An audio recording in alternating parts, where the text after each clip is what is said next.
Hello everyone, good morning. ঘড়িতে এখন 6টার মতো বাজে আর আজকে মানডে। সকাল সকাল আমি ঘুম থেকে উঠে ফ্রেশ হয়ে রেডি হয়ে নিয়েছি, জাস্ট বিকজ অফ আমি মর্নিং ওয়াকে যাব। আর রাস্তায় বেরিয়েই দেখো কি একটা গাড়ি দেখে নিলাম। কারা কারা আজ গাড়িটাকে চেনো কমেন্টে জানিও।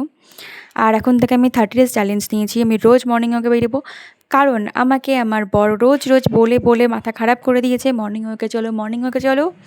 তাই আজকে যেহেতু আমার ডিউটি ছিল 11:30 থেকে, তাই আমি এখন থেকে স্টার্ট করে দিলাম মর্নিং ওয়াকে যাওয়ার জন্য। আর আজকের ওয়েদারটা দেখো ছিল মেঘলা মেঘলা, আর এখানে আমি একটু ঢং করে হাঁটছিলাম।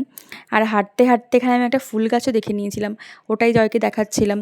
দেন ও বললো যে না তোলা যাবে না, তো বললাম ঠিক আছে তুমি এবার হাঁটো একটু, ওকে হাঁটিয়েছিলাম। তারপরে বাড়ি এসে খেয়ে নিলাম মিল্কশেক, যেহেতু মানডে ছিল আর লাস্ট সোমবার, তাই এখানে মহাদেবের পুজো টুজো সব আমি দিয়ে নিলাম।